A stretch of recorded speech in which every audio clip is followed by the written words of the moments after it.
Inspirasi untuk memulai bisnis Anda hanya di YouTube channel Kamu Bisa. Jangan lupa subscribe, nyalakan notifikasinya.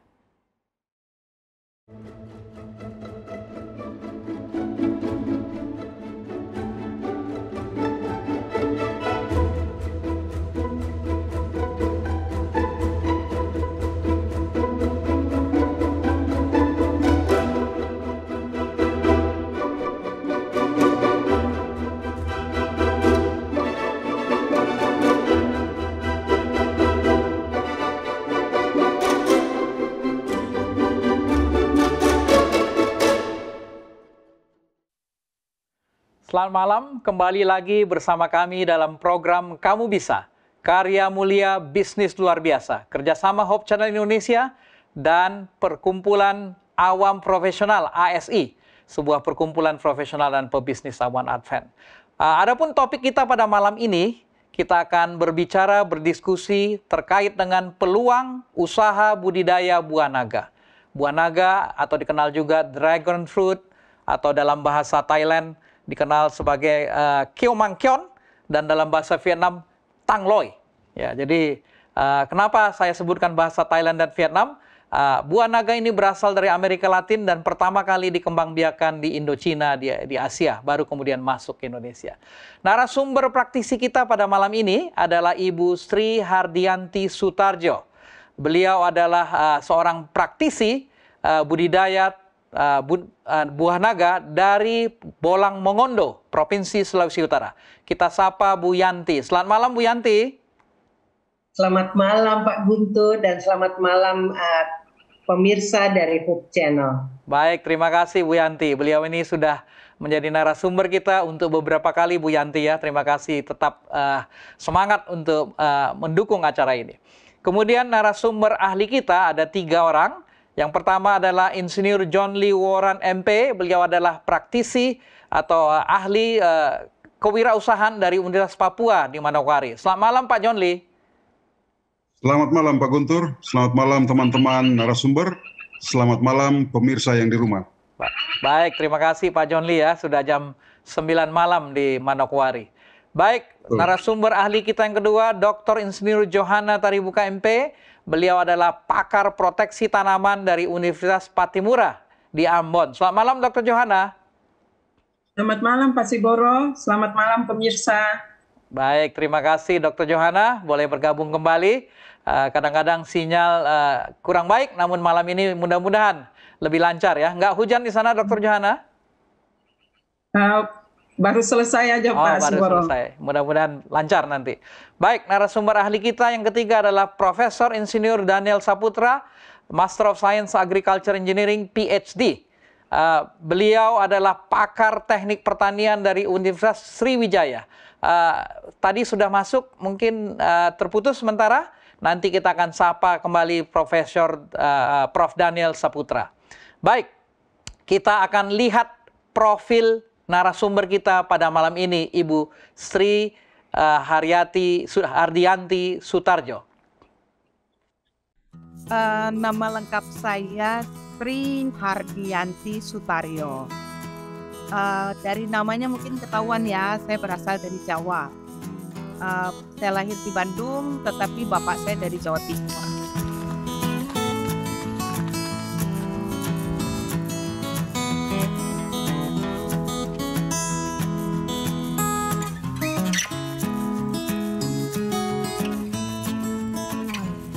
Saat ini saya tinggal di Desa Tungoy 1, Kecamatan Lolayak, Kabupaten Bolang Mongondo, Sulawesi Utara. Pertanyaan, mengapa seorang Yanti yang orang Jawa jauh-jauh sampai ke Kota Mobagu? Nah, sebetulnya jawabannya cuma karena saya sekarang jadi petani yang fokus di ikan, termasuk juga hortikultura dan buah-buahan. Baik, kita sudah lihat profil dari Bu Yanti ya. Beliau seorang profesional sebenarnya. Dulu banyak bergerak di bidang NGO atau LSM, namun sekarang mengabdikan dirinya sebagai praktisi pertanian di Provinsi Sulawesi Utara di Bolang Mongondo. Bu Yanti, sejak kapan belajar menanam buah naga dan apa yang memotivasi Bu Yanti menanam buah naga? Oke, saya menanam buah naga itu sekitar satu tahun, 1,5 tahun yang lalu. Yang memotivasi adalah teman kerja dulu, di mana dia mengatakan, kenapa nggak tanam buah naga, Bu? Terus saya cuma bilang, nggak mungkin, di tempat saya kayaknya nggak memungkinkan, coba aja. Nah, kemudian kakak dari teman saya ini punya buah naga di kebunnya, di halaman rumah. Dan cukup banyak, cukup besar begitu. Nah, beliaulah kemudian yang membagi bibit sekitar 100 bibit. Dan awalnya saya 100% ragu-ragu, tetapi karena baik kakak dari teman saya maupun teman saya ini kemudian mengatakan pasti bisa, Bu. Ya udah saya coba, saya baca-baca dulu bagaimana caranya. Kemudian saya coba dan ternyata dia bukan hanya bertumbuh dan mengeluarkan batang-batangnya, tapi kemudian sekarang saya sudah bisa menikmati hasilnya dan sudah bisa bagi-bagi teman begitu. Jadi awalnya betul-betul 100% ragu-ragu, tetapi kemudian ternyata buah naga tidak sesulit seperti yang saya bayangkan sebelumnya. Baik, terima kasih Bu. Ini dapat bibitnya dari daerah mana tadi Bu? Dari Kota Mobagu juga. Oh, Kota Mobagu. Ya, jadi tapi dari kota ya. Jadi bapak yang pemilik induknya ini tinggalnya di kota Mobagu. Baik. Jadi Ibu belajar, tadi kan terima kasih motivasinya Bu ya. Jadi ragu-ragu, khawatir, tapi kemudian memberanikan diri dan boleh dikatakan ya sudah berhasil ya membudidayakannya. Mungkin tinggal memikirkan tindak lanjutnya bagaimana ini bisa menghasilkan ya menghasilkan uang ya. Tinggal bagaimana memperbesarnya ya. Ibu belajar dari mana Bu? Dari yang memberikan bibit atau dari mana belajar menanamnya? Nah, kalau dari yang memberikan bibit, dia cuma bilang yang penting saya pilih batang-batang yang sudah pernah berbunga, sudah pernah berbuah, sehingga nanti hasilnya bisa lebih cepat. Hanya itu yang dia sampaikan dan tancap saja pasti jadi. Nah, tetapi saya nggak merasa mantap dengan penjelasan seperti itu. Jadi kemudian saya mulai baca dan mengkombinasikan begitu ya. Jadi baca-baca gimana sih, apa sih kebutuhan buah naga. Nah, ternyata tadi yang dibutuhkan oleh buah naga itu drainase harus bagus, dan yang kedua tanahnya gembur ya, harus ada tiang pancang, baru kemudian juga harus kena matahari minimal 8 jam dalam satu hari. Jadi cari lokasi yang mataharinya terus-menerus begitu. Kemudian mulai gali lubang 1 kali 1, saya biarkan selama proses si bibit ini disemai. Begitu sudah siap, baru saya campur tanah gunung dengan tanah pasir, karena lokasi saya ini tanah lempung, tanah lilin ya. Jadi si tanah lokasi 1 kali 1 ini, nah karena masih coba-coba, jadi saya belum pakai tiang pancang dari beton karena pikir kalau nggak jadi kan rugi-rugi amat gitu ya. Jadi ini sekarang masih pakai tiang kayu. Nah, sekarang baru kalau kita perbanyak memang wajib pakai tiang pancang dari beton gitu. Terus karena saya mencoba untuk konsisten tidak menggunakan bahan-bahan kimia, jadi si bibit-bibit ini saya rendam dengan bawang merah yang kita tumbuk, kemudian kita kasih air sedikit begitu. Saya rendam, kemudian secara 2 hari sekali begitu disiram dengan air tumbukan dari bawang merah ya. Nah, ternyata ya kembali lagi saya sendiri kagum dengan prosesnya, karena itu tadi tidak sesulit seperti yang dibayangkan begitu. Baik. Terima kasih Bu Yanti dan sharing untuk memakai cara-cara alami ya. Dr. Johanna pasti akan ingin berkomentar nanti untuk mendukung ini. Baik, sebelum kita lanjut diskusinya, kita lihat dulu video bibit dan kebun buah naga dari Ibu Sri Hardianti Sutaryo dari Bolang, Mongondo.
Luar biasa video kebun buah naga dari Ibu Yanti yang sudah kita lihat. Ibu Yanti kan sudah menanam berbagai tanaman, Bu ya. Kalau dari tingkat kesulitan kira-kira Ibu bandingkan buah naga ini dengan yang lain seperti apa, Bu? Tingkat kesulitan menanamnya. Menurut saya buah naga ternyata betul seperti yang saya bilang, tidak sulit ya. Sama sekali tidak sulit. Dengan pemupukan, kalau saya mencoba memastikan bahwa lahannya itu bersih, saya belajar dari Ibu Yohana bahwa dengan rumput yang terlalu tinggi, kelembaban di mikro itu menjadi terlalu tinggi, sementara dari baca-baca karena dia kaktus, buah naga itu kaktus berarti harus punya kelembaban yang sangat rendah begitu, sehingga rumput diusahakan untuk tidak ada begitu ya. Dan hasil pangkasan rumput itu ditumpukan ke tanaman itu, ditambah dengan pupuk kandang dan kompos begitu. Baru kemudian saya tambahkan juga memang dengan pupuk air tambahan begitu. Tetapi dari sudut kesulitan, menurut saya yang paling sulit dari semua tanaman yang saya miliki di sini adalah coklat dan cengkeh. Di luar itu tidak buah naga ya? Itu jauh dibandingin coklat dan cengkeh menurut saya. Oke. Ya, jelas. Terima kasih, Bu. Ini mau motivasi bagi pemirsa ya. Tingkat kesulitannya tidak terlalu sulit ya. Dan kelihatannya memang karena ini keluarga kaktus ya. Jadi biasanya kaktus tidak terlalu sulit untuk tumbuh ya. Katanya ada 4 macam buah naga ini. Ini yang macam yang mana ini, Bu ya? Yang ini yang merah luarnya kemudian dalamnya putih ya? Ya, bukan. Jadi ini yang sudah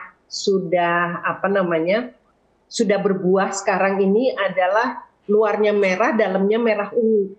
Oh, merah juga. Yang sangat tua. Nah, kalau saya juga nanam yang buah naga kuning. Jadi karena melihat keberhasilan buah naga merah ini, saya kemudian membeli bibit online yang kuning. Nah, ini baru mulai ditanam, belum berbuah. Kalau tidak salah yang kuning yang paling manis katanya, Bu ya? Paling manis, paling banyak antioksidannya. Dan harganya bahkan bisa mencapai 500.000 ya per kilo. Waduh, luar biasa. Kalau yang di meja saya ini Iya. yang mana ini? Sama dengan Ibu punya? Ya mirip, tapi kita mesti lihat dalamnya. Kalau nggak salah ini Apakah putih dia- dalamnya. Oh putih. Kalau saya itu Iya. merah-merah ungu. Jadi ada yang bilang itu buah naga hitam ya kalau nggak salah. Iya, iya. Kalau yang ini yang putih dalamnya ini agak asam manis dia. Betul. Iya. Baik. Terima kasih. Udah berapa pohon tadi Ibu katakan 100 pohon ditanam ya? Yang tumbuh dengan baik berapa pohon, Bu? Ya sekitar 80-an sekarang. 80-an ya. Jadi ini kelihatan di video ini antar pohonnya kira-kira 2 meter nih, Bu ya. 2 meter ya. Baik. Baik, saya ingin tanyakan dulu ke Ibu, ke Dr. Johanna atau Pak John Lee. Untuk syarat tanamnya, ini syarat tanam dari buah naga ini kira-kira memang cocok di daerah model Bolang Mongondo atau seperti apa? Mungkin Dr. Johanna bisa berikan komentar. Ya, terima kasih Pak Siboro. Tanaman buah naga ini tadi sudah disebutkan bahwa dia merupakan sejenis kaktus. Jadi pada daerah-daerah kering juga dia mampu untuk bertumbuh. Suara saya terdengar Pak Siboro? Terdengar. Baik, ya. Jadi tidak terlalu kondisi alamnya itu tidak terlalu berpengaruh karena dia merupakan tanaman gurun. Jadi panas pun dia bisa hidup, Pak. Yang penting kondisi tanahnya harus subur. Baik. Kalau kekeringan tetap ketinggiannya itu sekitar 0 sampai 300 meter dari permukaan laut. Sedangkan curah hujan per tahun itu 720 mm, Pak. Jadi tidak terlalu memerlukan air yang banyak. Dalam penanamannya juga jangan sering disiram karena nanti akan membusuk. Yang paling penting pemilihan bibit yang baik, batang yang sudah pernah berbuah, kemudian besar batangnya itu, diameter batangnya itu sekitar 8 cm, panjang bibit yang akan ditanam itu sekitar 20 sampai 30 cm. Bagian atasnya itu harus dipotong rata, sedangkan bagian bawah yang akan ditanam diruncingkan. Saya kira itu saja. Dr. Johanna, kalau melihat penjelasan Dr. Johanna tadi, kelihatannya ini nggak terlalu sulit dibudidayakan di berbagai tempat di Indonesia ya. Gimana kira-kira Pak John Lee, ini untuk diangkat sebagai peluang budidaya kira-kira, karena kelihatannya ketinggiannya nggak terlalu tinggi dan syarat syarat tumbuhnya tidak terlalu sulit. Ya, jadi sebetulnya buah naga ini bisa ditanam di mana saja di pelosok Indonesia karena kita berada di daerah Katulistiwa, jadi sinar matahari yang dibutuhkan untuk tanaman buah naga ini sangat-sangat potensial ya, karena kita punya sinar matahari yang sangat melimpah. Itu yang pertama. Yang kedua, yang juga tidak kalah pentingnya adalah tanaman buah naga ini sangat responsif terhadap pemupukan. Jadi kalau pupuk yang kita berikan itu secara intensif ya, kemudian sesuai dengan kondisi tanah, maka buah naga ini tidak saja tumbuh subur, tapi buahnya akan banyak di setiap batang yang nanti akan tumbuh. Demikian. Baik, terima kasih Pak John Lee. Mengingat potensi ekonominya yang besar, manfaatnya tinggi, kira-kira bagaimana ini peluang ini, potensi ekonomi ini bisa didaya gunakan, Prof. Daniel? Tadi Prof. Daniel sudah join ya?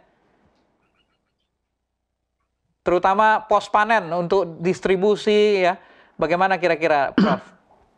Jadi memang produk yang terbaik sebetulnya adalah produk yang kita sebut yang matang di pohon, dan ini akan memberikan cita rasa yang terbaik.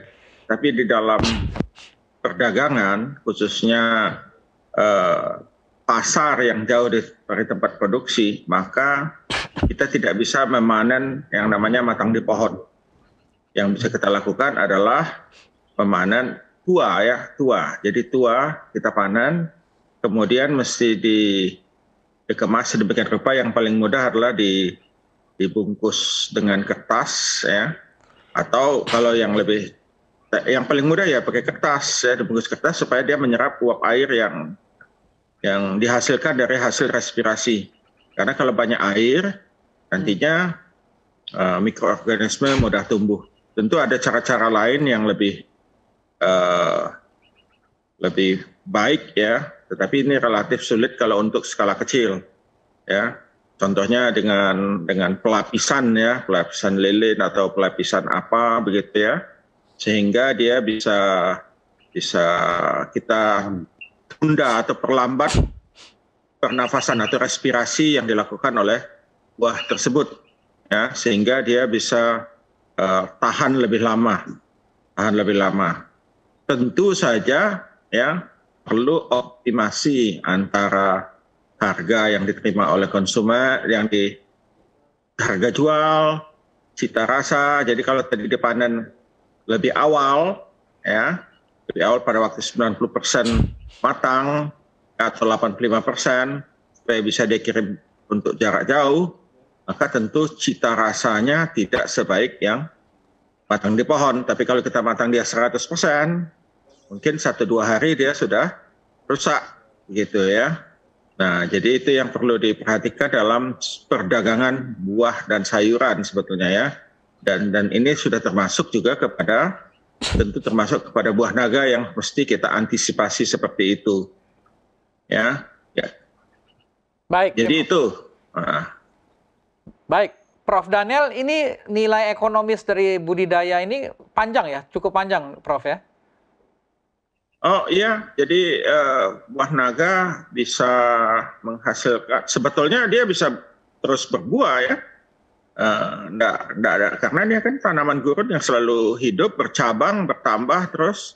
Ya, apalagi kalau tadi kita kondisikan mirip dengan gurun, tanahnya pada pasir ya, atau kalau tidak pada waktu kita menanam, lubang yang kita gali, tanah yang kita masukkan itu dicampur pasir atau sekam ya, yang banyak silikanya ya, jadi kita kondisikan seperti itu. Jadi dia kalau ada air pun airnya segera turun ke bawah ya. Pemupukan tadi karena memang tanaman-tanaman gurun ini mereka ada seasonnya begitu ya, ada masa dia perlu dipupuk, dia akan merespon dengan cepat ya, karena memang sifatnya tanaman gurun karena dia sulit air, begitu ada pupuk, dia akan cepat menyerapnya untuk memproduksi bunga dan buah dalam rangka untuk meneruskan generasinya.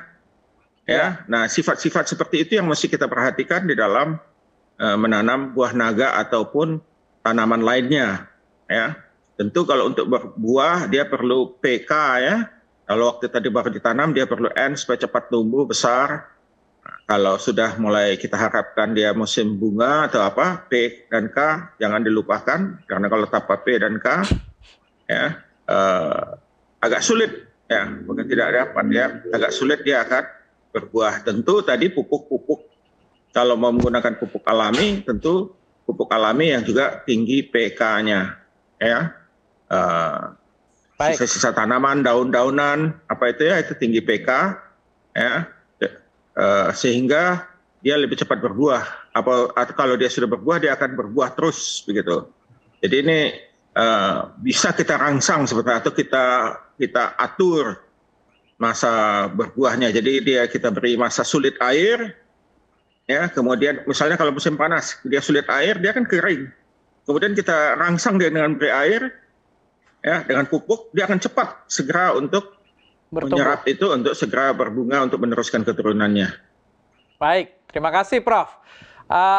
Sahabat Hope Channel Indonesia, jika Anda memiliki pertanyaan terkait dengan topik kita malam ini, budidaya buah naga, Anda dapat sampaikan melalui call center Hope Channel Indonesia, melalui chat di video di YouTube maupun di Facebook.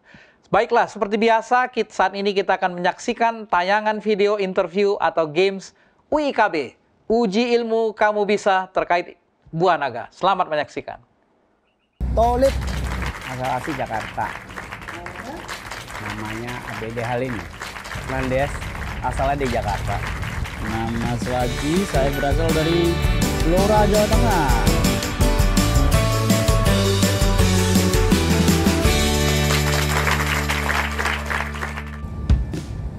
tanaman nih, kaktus.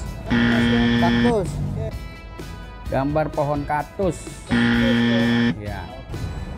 Kaktus. Ya. Ini gambar kaktus. Iya. Pernah makan buah naga nggak? Pernah? Pernah ya? Iya. Pernah? Pernah ya? Oh, pernah. Naga yang warna merah. Oke, pernah ya? Apa bahasa Inggrisnya buah naga? Ah, nggak tahu aku. Waduh, nggak tahu apa bahasa Inggris. Nggak tahu ya?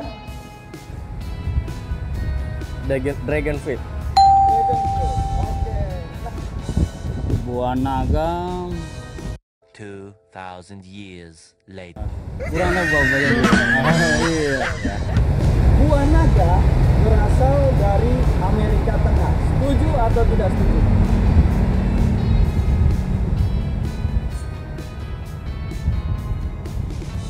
Nggak setuju. Nggak setuju. Setuju. Setuju. Setuju aja deh. Setuju. Setuju. Oke. Sekarang buah naga hanya berwarna merah saja. Setuju atau tidak setuju? Tidak setuju. Tidak setuju. Kenapa? Kayaknya ada yang lainnya. Nggak tahu. Nggak tahu ya? Nggak tahu tapi Pokoknya nggak setuju. ya? Iya. Oke. Buah naga hanya berwarna merah saja. Setuju atau tidak setuju? Tidak setuju. Kenapa? Karena kemungkinan ada dua warna. Oh gitu. Dua warna. Apa warna satunya? Satunya putih kalau nggak salah. Gitu ya? Nah, itu isinya. Iya. Luarnya. Oh, luar. Ya satu. Satu ya? Oh. Buah naga hanya berwarna merah saja. Setuju atau tidak setuju? Tidak setuju. Kenapa nggak setuju? Karena ada yang berwarna kuning juga. Oh gitu ya? Iya. Vitamin C adalah kandungan vitamin tertinggi di buah naga. Setuju atau tidak setuju? Tidak setuju. Tidak setuju. Kenapa? Karena vitamin C setahu saya ada di jeruk juga itu. Jeruk ya? Iya. Tapi di buah naga enggak ya? Enggak, masih tinggi yang di jeruk kayaknya itu. Tidak setuju. Tidak setuju. Tidak setuju. Tidak setuju. Oh, buah naga. Setuju atau tidak setuju? Setuju. Saksikan Kamu Bisa, karya mulia bisnis luar biasa.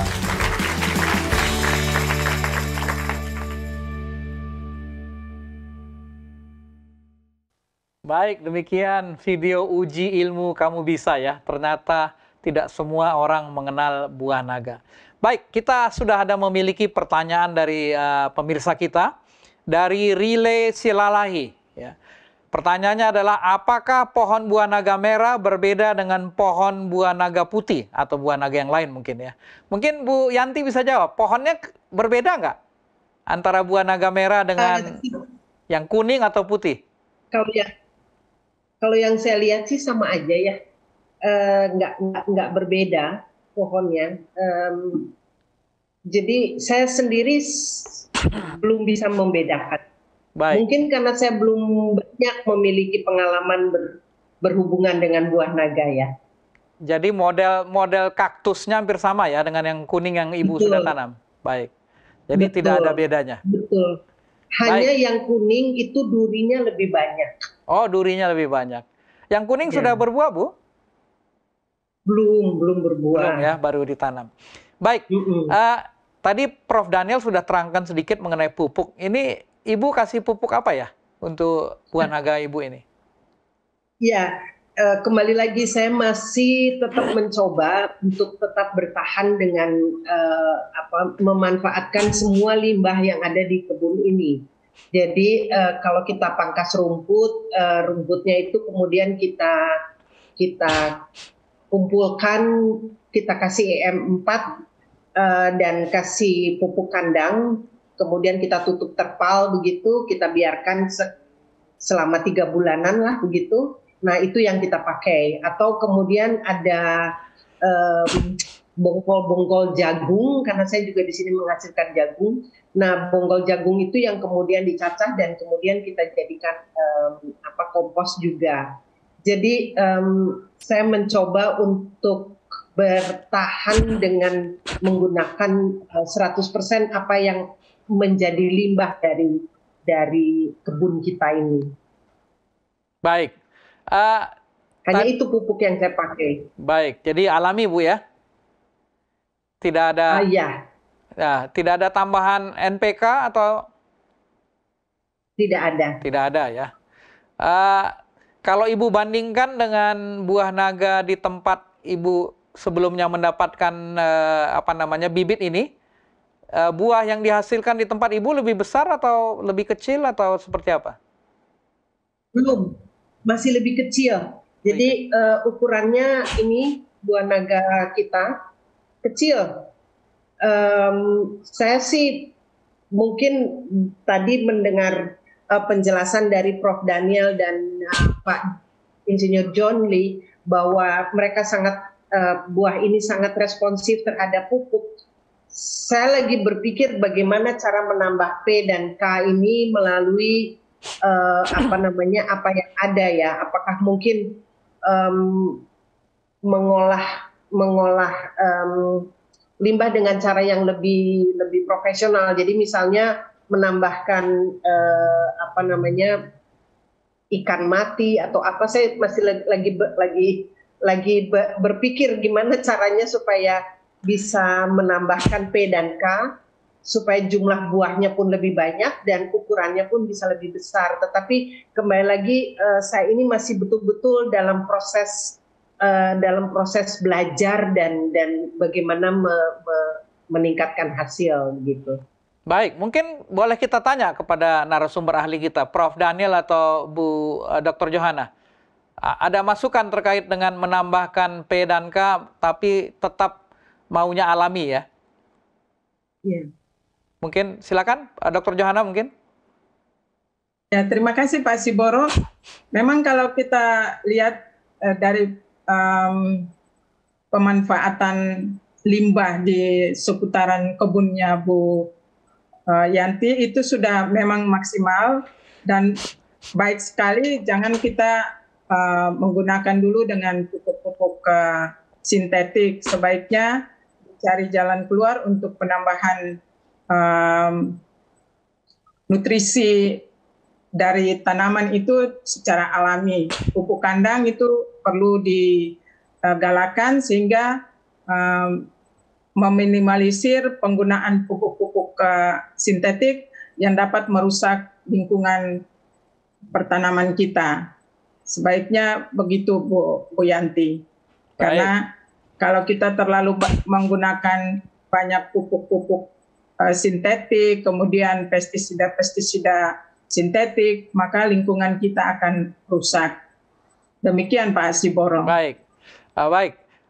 Bu Yanti, dari sejak pembibitan sampai berbunga dan menjadi buah, berapa lama? 1 tahun lebih?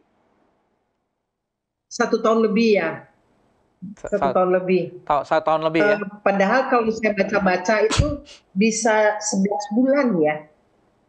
Jadi artinya proses pemeliharaan saya masih kurang intensif. Iya, mungkin karena Ibu melakukannya secara alami ya. Mengenai penyiraman, pemangkasan dilakukan Bu? Tidak pernah dilakukan penyiraman karena di sini curah hujannya juga cukup tinggi. Jadi seringkali justru malah berharap panas begitu. Nah kalau pemangkasan ya kita lakukan pemangkasan walaupun itu belum saya masih kalau boleh terus terang saya masih juga dalam proses belajar mana yang harus dipangkas dan mana yang harus dibiarkan. Yang saya tahu itu adalah idealnya batang utamanya itu hanya 1, baru kemudian di ataslah kemudian dia bercabang-cabang. Nah, supaya dia bercabang, maka kita harus rajin memangkas. Nah, setelah 1 cabang itu menghasilkan buah 3-4 kali, itulah yang kemudian kita pangkas untuk dijadikan bibit baru. Baik. Nah, di samping itu juga ada satu tambahan, maaf Pak silakan. Kalau dalam 1 batang itu ada bunga lebih dari 3 sebaiknya yang bunga lain itu dibuang supaya ukuran buahnya tidak menjadi terlalu kecil. Nah, bagi saya sendiri itu belum sampai begitu ya. Masih dalam satu batang itu baru paling satu atau dua bunga saja. Baik. Ibu sudah ini kan dapatnya dari stek ya, bibitnya sudah sekarang udah ambil steknya untuk ditanam kembali? Sudah. Jadi yang kita bibitkan itu adalah hasil dari pemotongan dari tanaman di sini. Kalau boleh tahu bagian mana yang diambil, Bu? Ini dari video Ibu ini mungkin bisa dilihat. Ya. Jadi dari beberapa pohon kita pilih tadi yang dia sudah pernah berbuah 3-4 kali. Nah, itulah yang kita ambil justru. Jadi bukan batang baru.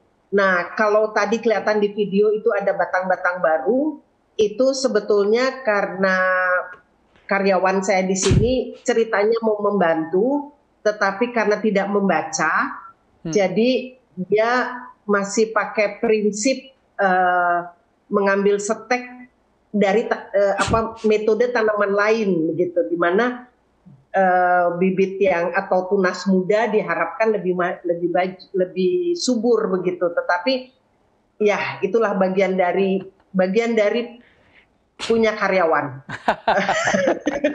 Ada yang bantu tapi mungkin tidak terlalu tahu ya. Baik. Kita baca ada pertanyaan dari pemirsa. Kelihatannya banyak yang bertanya ini, kelihatannya banyak tertarik atau termotivasi dengan Bu Yanti ya. Ini tidak ada namanya, tapi pertanyaannya apakah pohon buah naga ada hamanya? Kalau ada, bagaimana cara mengatasinya? Mungkin dijawab dulu oleh Bu Yanti, apakah ada hama penyakit selama ini? Nanti sesudah itu mungkin saya minta Dr. Johana untuk memberikan masukan. Silakan Bu Yanti. Pengalaman saya hanya menemukan dua. Jadi satu adalah kutu putih yang saat ini saya atasi hanya dengan, karena tanamannya masih sedikit, jadi diatasi secara manual dan penyiraman sabun cuci tangan begitu.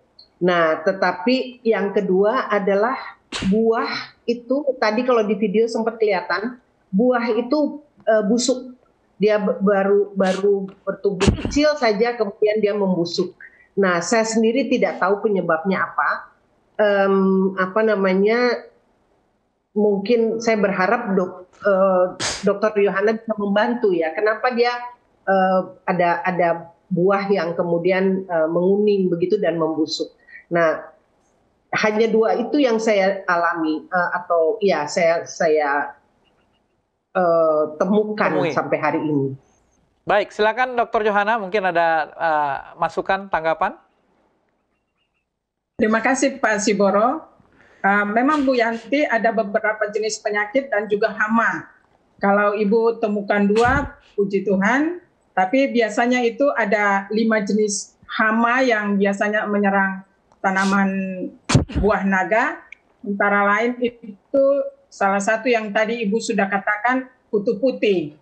Kemudian ada tungau, ada kutu kebul, kemudian kutu botak, bekicot juga Bu, harus berhati-hati terhadap bekicot, dan juga kutu sisik atau kutu putih. Nah, cara pengendaliannya Ibu bisa menggunakan, kalau memang kebunnya belum terlalu banyak tanamannya, bisa secara penyemprotan dengan air sabun tadi seperti kata Ibu. Tetapi saya anjurkan menggunakan tanaman di sekitar Ibu.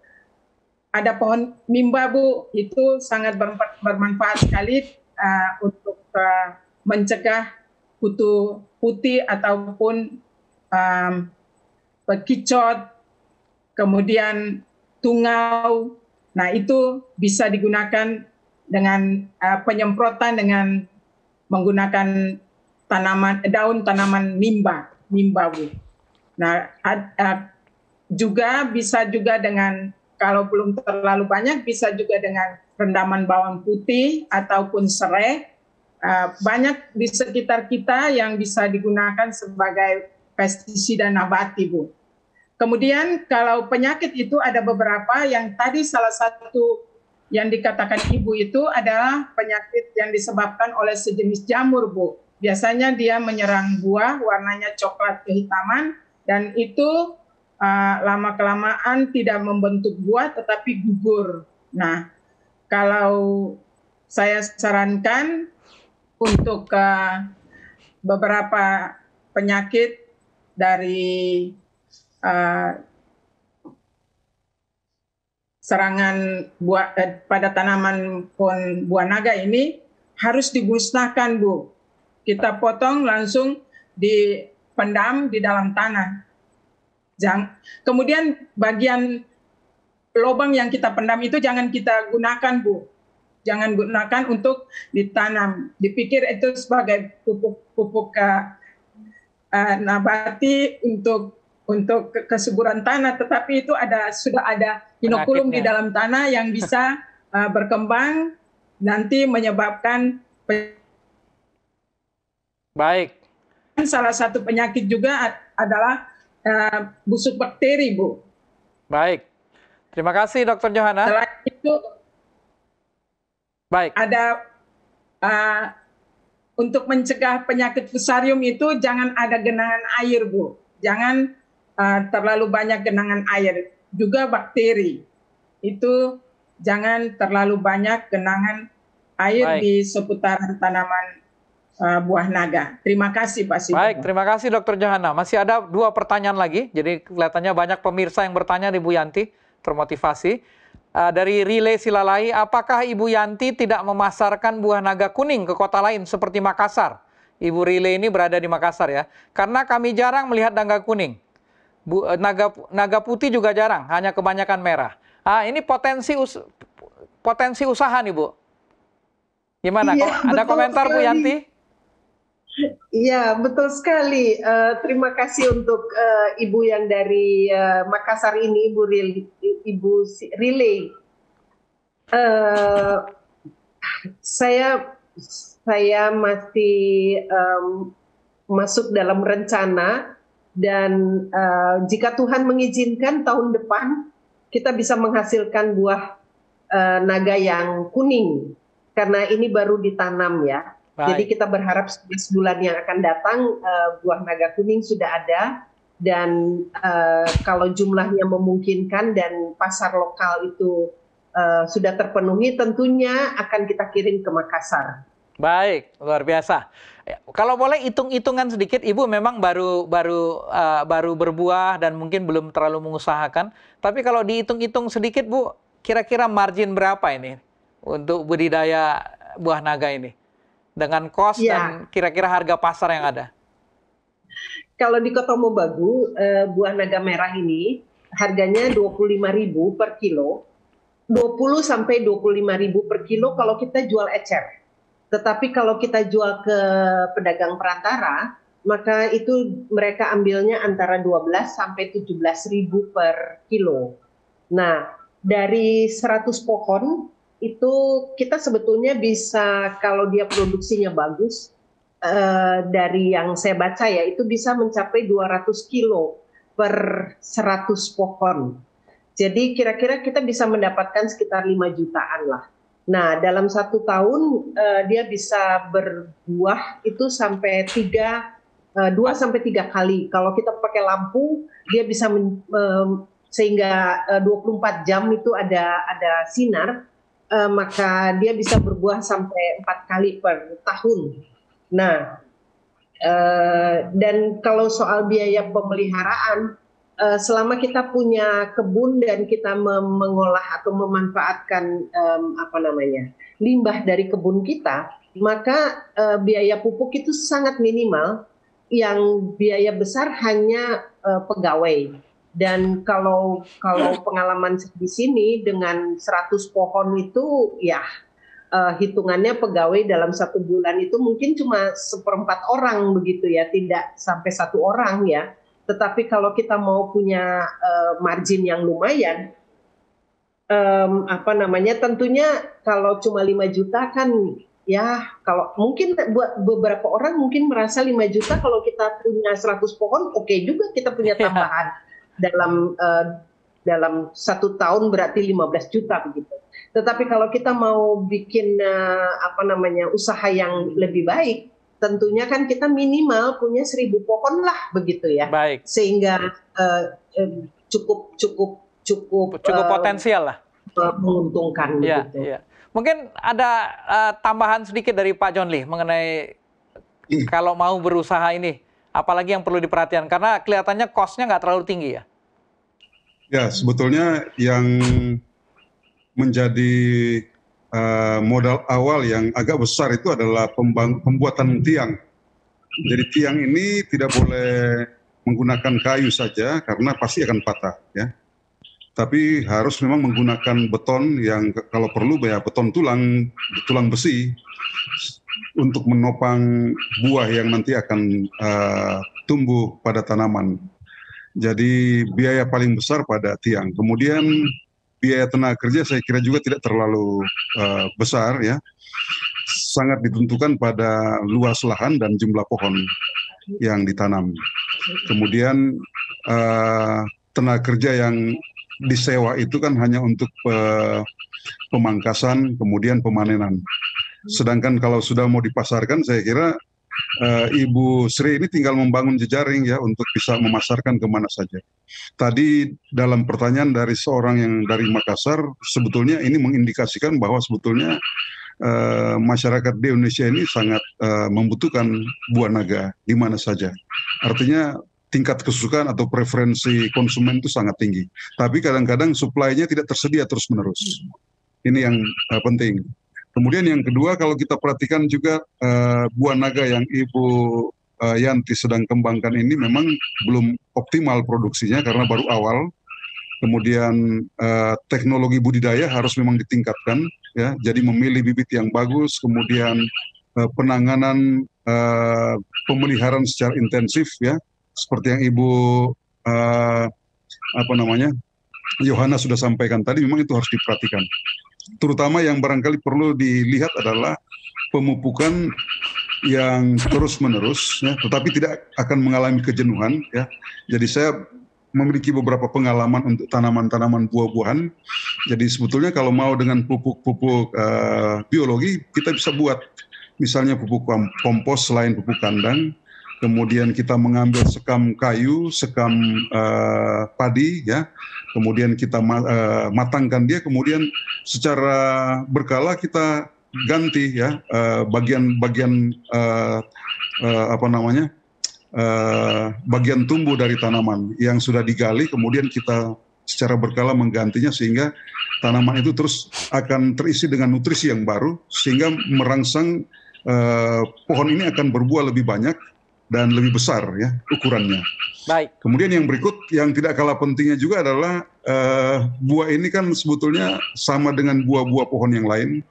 Jadi sifatnya ini mudah rusak, ya. Kemudian kaku untuk dipindah-pindahkan, kemudian butuh tempat dan tidak selalu tersedia ketika dibutuhkan oleh konsumen. Nah ini tugasnya kita bagaimana mengantisipasi agar buah ini bisa disimpan lama, kemudian tidak terlalu lama, bisa langsung dipindahkan ke tangan konsumen, kemudian kita juga bisa menghitung sehingga marginnya itu justru lebih besar dibandingkan dengan kalau kita tahan kemudian tingkat kerusakan yang tinggi, maka kita akan mengalami kerugian.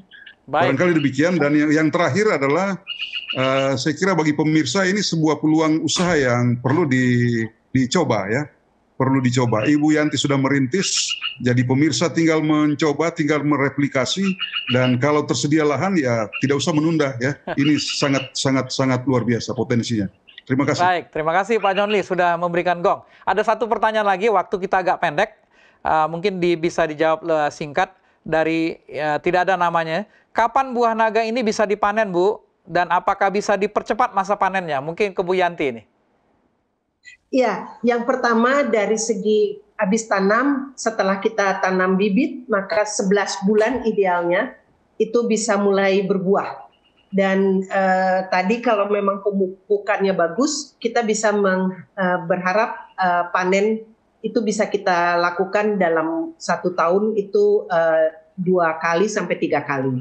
Dan kalau kita berhitung dari segi sejak dia berbunga sampai kita bisa petik dalam artian masak pohon, bukan untuk dijual ke pasar, itu antara 50 sampai 55 hari. 50. Jadi kalau untuk jual di pasar tentunya kita akan petik lebih mudah, lebih cepat ya.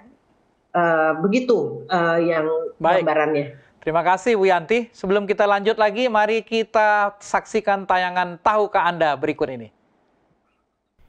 Tahukah Anda, buah naga adalah buah dari beberapa jenis kaktus.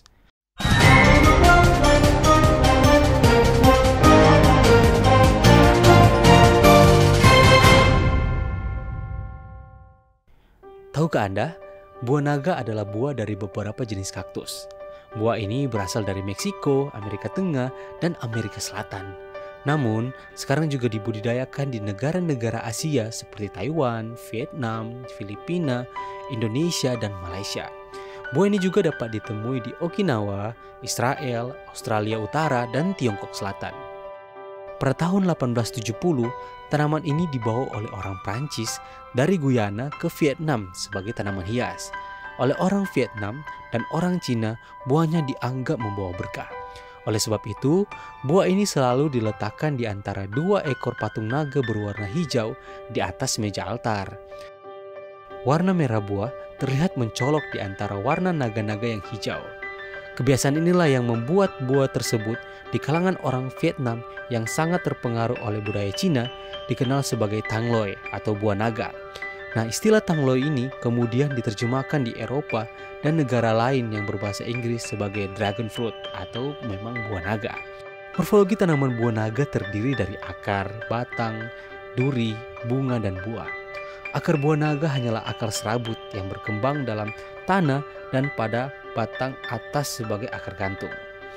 Akar tumbuh di sepanjang batang pada bagian punggung sirip di sudut batang. Pada bagian duri akan tumbuh bunga yang bentuknya mirip bunga wijaya kusuma. Bunga yang tidak rontok berkembang menjadi buah. Buah naga bentuknya bulat, agak lonjong seukuran dengan buah alpukat. Kulit buahnya berwarna merah menyala. Untuk jenis buah naga putih dan merah berwarna merah gelap, dan untuk buah naga hitam berwarna kuning untuk buah naga kuning.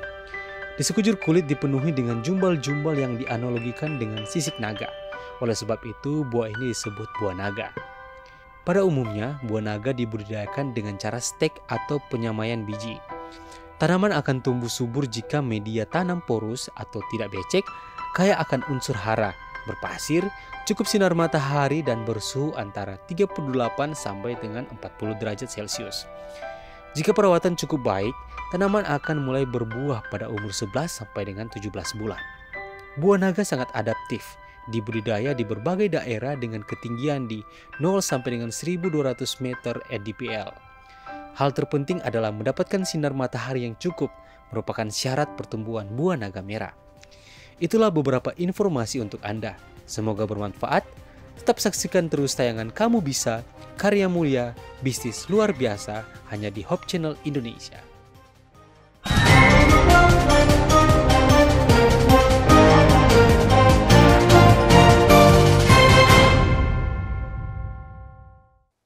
Luar biasa video tayangan Tahukah Anda ini, menjawab banyak pertanyaan yang tadi kita miliki. Baik, masih ada satu pertanyaan yang tertinggal dari tidak menyebutkan namanya. Tidak menyebutkan namanya. Dari Pak Sucipto, sorry. Pak Sucipto menanyakan, mau tanya kepada Dr. Johana. Wah, ini khusus ke Dr. Johana. Apa saja manfaat buah naga selain vitamin C? Boleh Dr. Johana bantu atau mungkin yang lain? Ya, silakan Dr. Johana. Pak. Ya. Buat Bapak yang bertanya, selain vitamin C, buah naga itu juga memiliki antioksidan yang cukup tinggi, Pak. Jadi mengkonsumsi buah naga tidak merugikan, Pak. Banyak vitamin di dalamnya. Ada proteinnya juga, Pak. Ada vitamin C, fosfor juga, Pak. Ada banyak vitamin yang ada di dalam buah naga. Terima kasih, Pak Siboro. Baik. Sebelum kita akan mendengarkan closing statement dari Narsum, mungkin saya ingin tanyakan satu sebagai follow-up jawaban Bu Dr. Johana tadi ke Prof. Daniel ya. Melihat manfaatnya yang begitu tinggi, menanamnya begitu mudah, ya. Ini potensi bisnisnya seperti apa nih, Prof? Baik, jadi kalau kita mempunyai lahan yang cukup tadi syarat-syarat tumbuh buah naga, maka kita ada baiknya menanam buah naga karena dia ditanam selama 1 tahun sudah bisa menghasilkan dan bisa 2, 3 bahkan 4 tahun akan tetap terus menghasilkan. Ya, dan kalau dia sudah mulai tidak produktif lagi, bisa kita jadikan stek, ditanam, diremajakan. Jadi potensi buah naga ini karena harganya juga relatif stabil sekitar 20 ke 30 ribu ya kalau di retail ya, maka potensi ini mesti kita manfaatkan ya untuk menanam buah naga dengan sedemikian rupa ya, dengan agar dia dapat berhasil 3 sampai 4 kali setahun bisa menghasilkan. Jadi saya menganjurkan kepada para pemirsa, kalau kita mempunyai lahan ataupun kalau tidak boleh mencoba dalam pot untuk kebutuhan keluarga ya, dalam pot atau planter spec ya, bisa kita gunakan sehingga potensi bisnisnya ya bisa kita kembangkan dengan lebih baik lagi. Terima kasih. Baik, terima kasih Prof. Jadi bisa juga ditanam dengan polybag ya di rumah. Baik, tidak terasa kita sudah hampir 1 jam berdiskusi, berbicara mengenai buah naga, memberikan inspirasi kepada kita dan pemirsa. Baik, kita akan mendengarkan closing statement dari masing-masing narasumber dan diakhiri nanti closing statement inspirasi dari Bu Yanti. Mungkin Pak Joni dulu, boleh? Silakan closing statement singkat 1-2 kata. Ya, budidaya buah naga ini peluang bisnisnya sangat menjanjikan dan sangat ekonomis. Baik, terima kasih. Dr. Johana?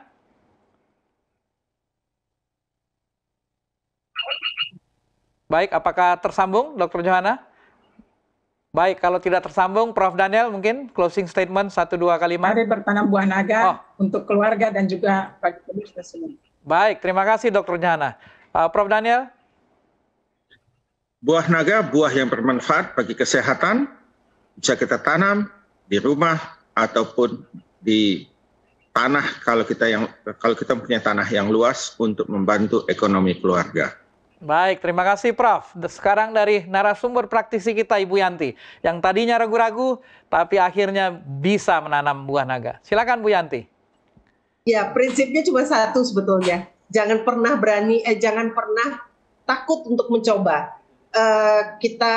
Kalau kita tidak mencoba, kita sudah pasti mendapatkan jawaban tidak atau tidak punya atau tidak sampai. Tetapi kalau kita berani mencoba, kita punya 2 pilihan jawaban. Kita bisa mencapai, kita bisa dapat, atau kita tidak dapat. Tetapi tidak pernah berani mencoba. Kalau kita punya hobi, kita punya makanan kesukaan, buah kesukaan, kita coba aja. Nanti kita belajar, maka kita akan mendapatkan hasilnya. Paling sedikit bisa buat diri sendiri, tidak perlu belanja di toko begitu. Baik, terima kasih. Jadi buah naga ternyata mudah, bukan sesuatu yang sulit. Baik, terima kasih Bu Yanti. Cocok dengan nama acara ini, Kamu Bisa. Baik, baik. Saya Guntur Siboro beserta kru Hope Channel Indonesia beserta ASI Indonesia mengucapkan terima kasih kepada narasumber kita malam ini, Ibu Yanti, Dr. Johana, Pak John Lee, Prof. Daniel atas partisipasinya pada malam hari ini. Kami juga mohon maaf jika ada kesalahan, ucapan serta perilaku kami selama penayangan ini. Semoga tayangan ini pada malam hari ini dapat bermanfaat bagi kita semua. Kamu Bisa, karya mulia bisnis luar biasa. Sampai bertemu di acara Kamu Bisa selanjutnya.